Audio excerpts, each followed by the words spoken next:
Hello and welcome to a new episode of Mind XR Gap, where we have a healthy discussion about VR, AR, MR and everything in between. My name is Tiago Andrade and I'm here with Ana Sol Penha-Rios and Oskan Badjeji, and they will join me on today's conversation. This will be a 3-part special episode where we are going to dive into movies or TV shows that have XR technology in them and give our opinions on interesting topics such as state of the technologies, the ones most close to reality, and ethical problems associated with them. So, spoiler alert, for us to be able to give our point of views on this episode, we will dive into spoiler territory plot-wise on these movies. And now, without further ado, here's the first part of the episode.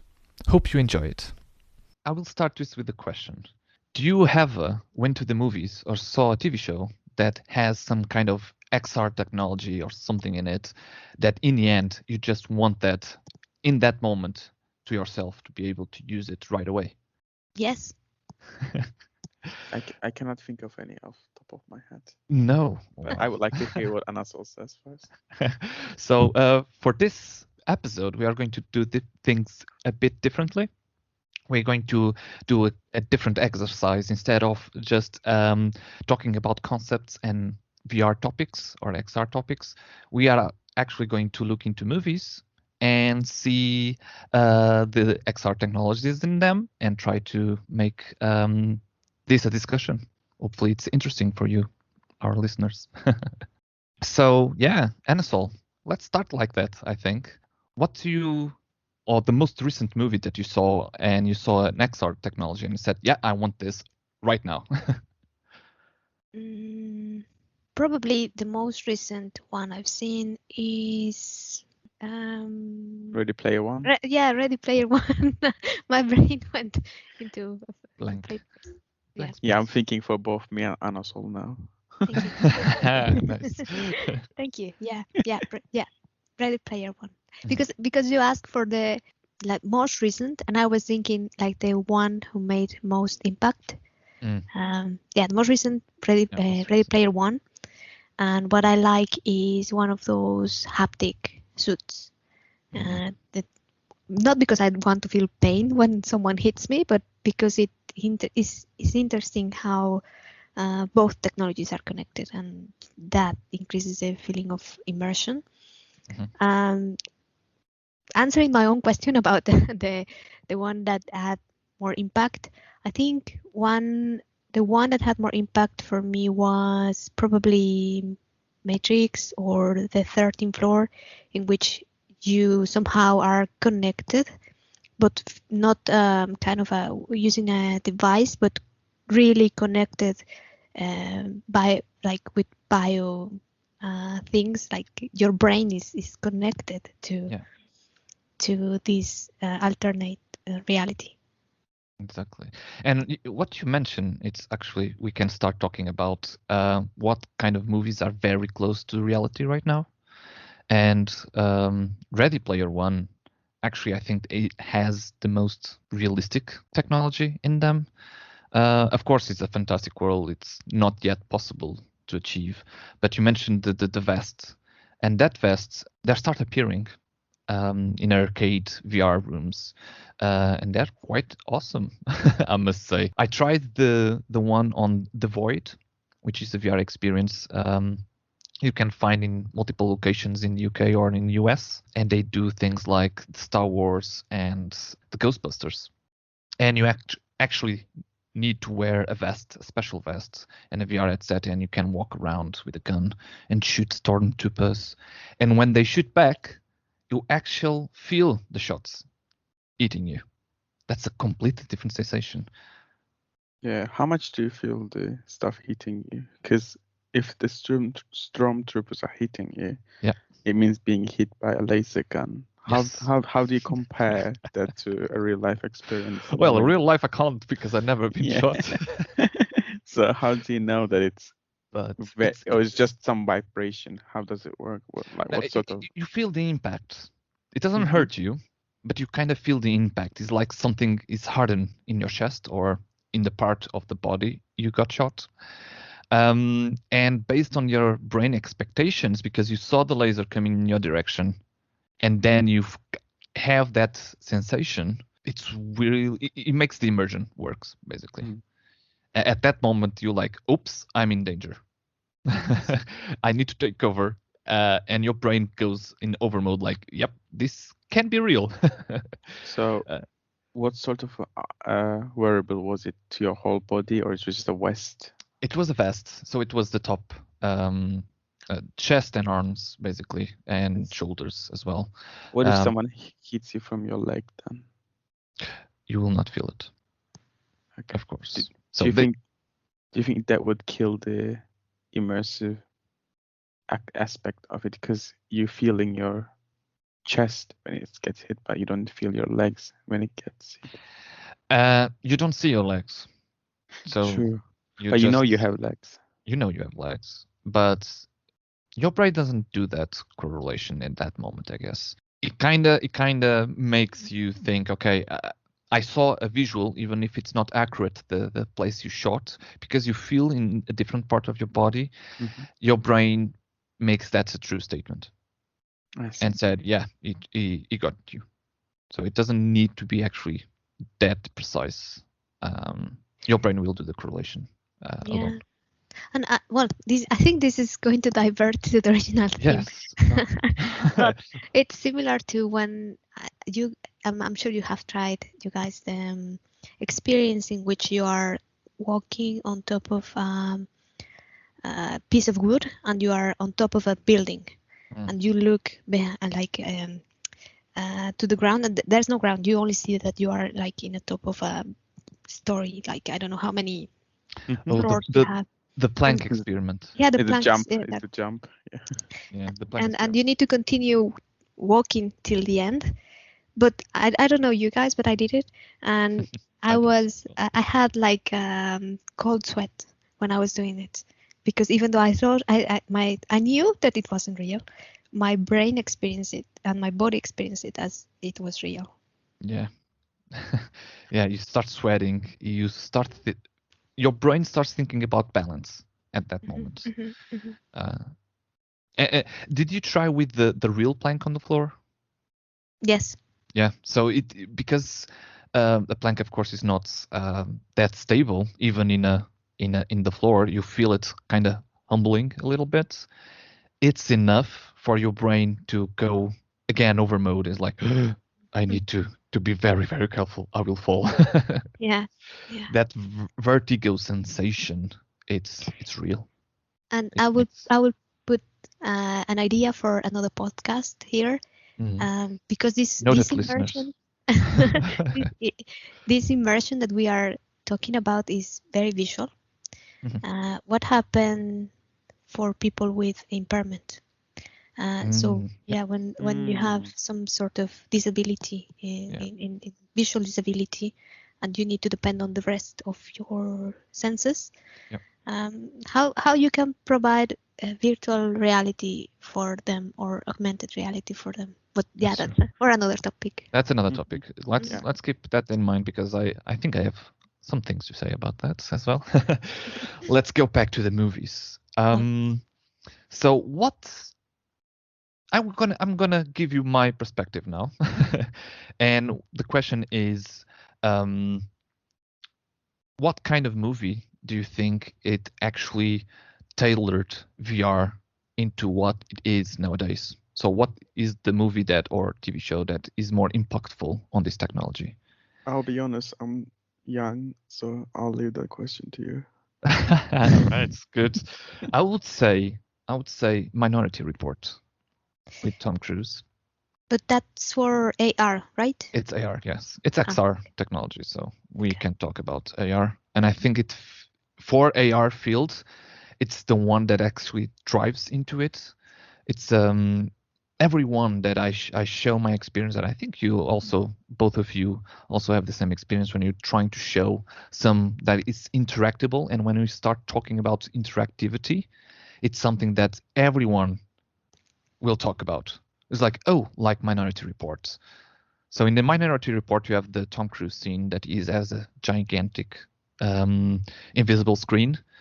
and with his hands is able to do forensics analytics very quickly, and just moving the hands around, grabbing pictures. And of course, that's in AR.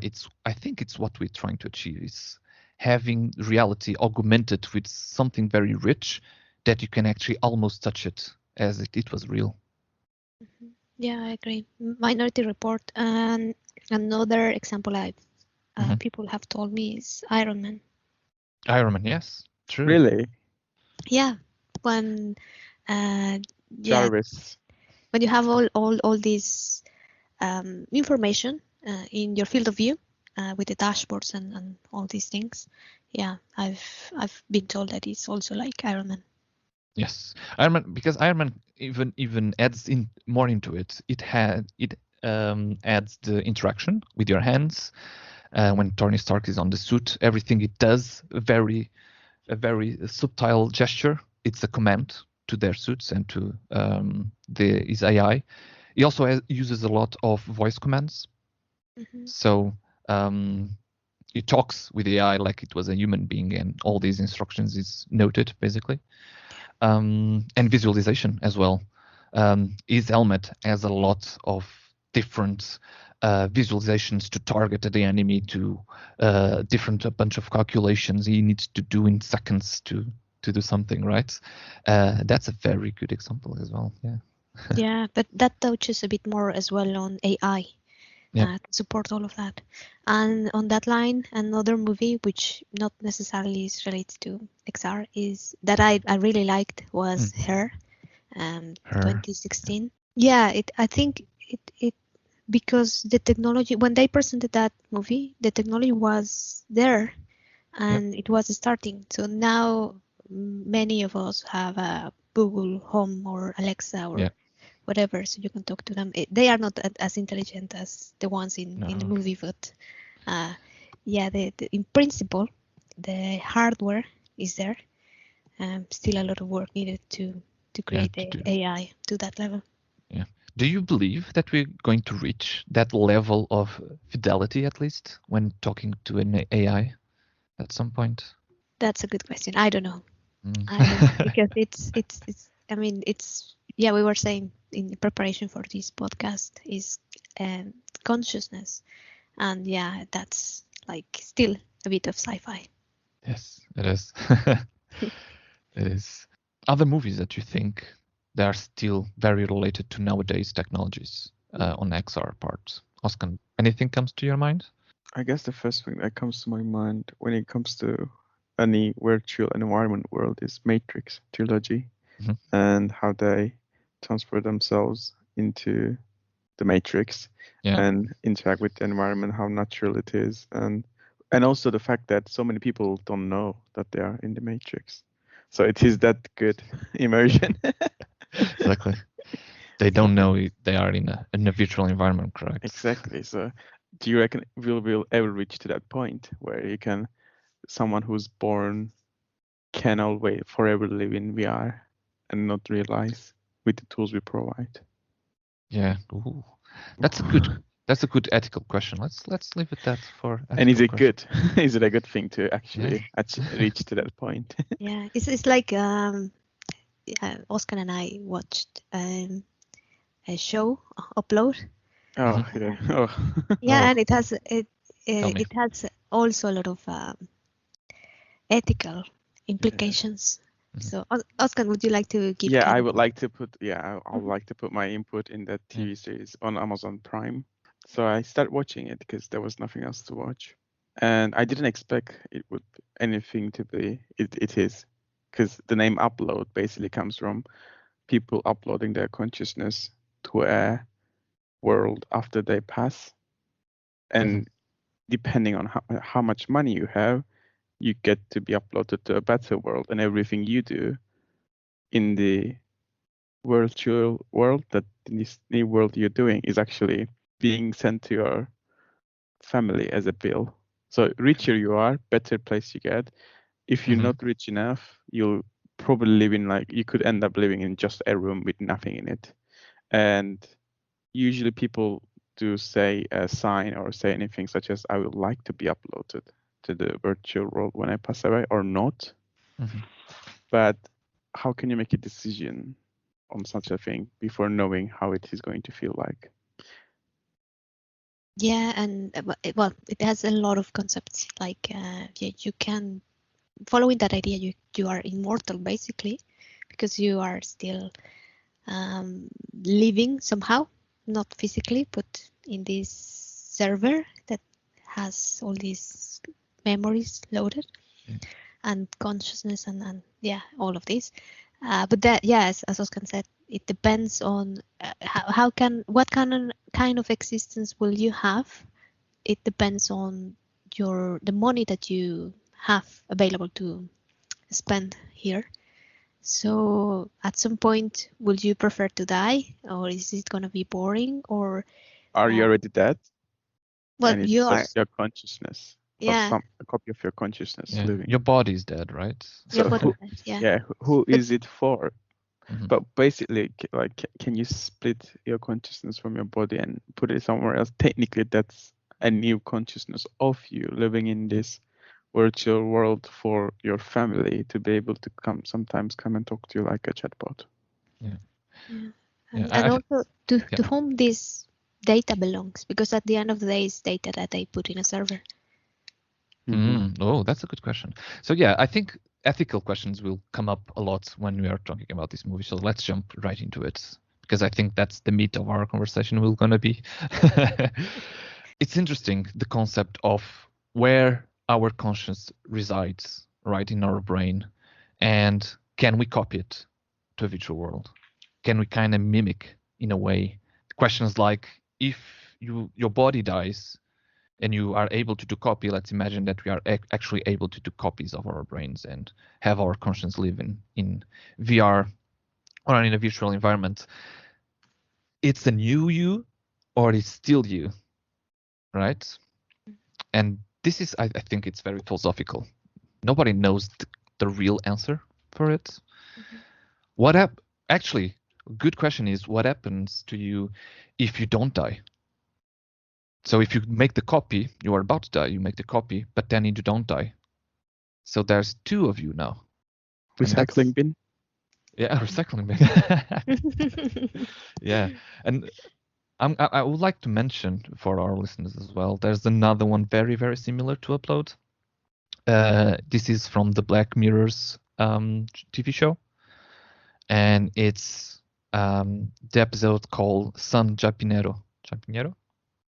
Yeah. Can I give it a try? There you go. Yes, please, Yeah, go ahead. San Junipero. Junipero, probably that. I did Italian accent. I don't know why. Yeah, I think the pronunciation was okay, good, but with a Italian accent. So I was correct. Perfect. Yeah. I'm not Italian, by the way. I like to point that out. It just came in Italian to the viewers. But to be honest, I don't know if this is Spanish. Yeah, I know. Could be. Maybe it's Italian. Maybe it's Italian. San Junipero. So basically, it also talks about that. So people can choose to be uploaded to a virtual environment, and they can actually try it before jumping into it. And our story is about two lovely ladies that they meet in VR, and down the lines you find one is still alive, but it's very old. It's a very old lady, not what they see in VR, so they can choose their age in VR, and actually they can actually as well choose their setting according to the years, so they can pick the 80s, for example, or the 90s, and leave that moment forever.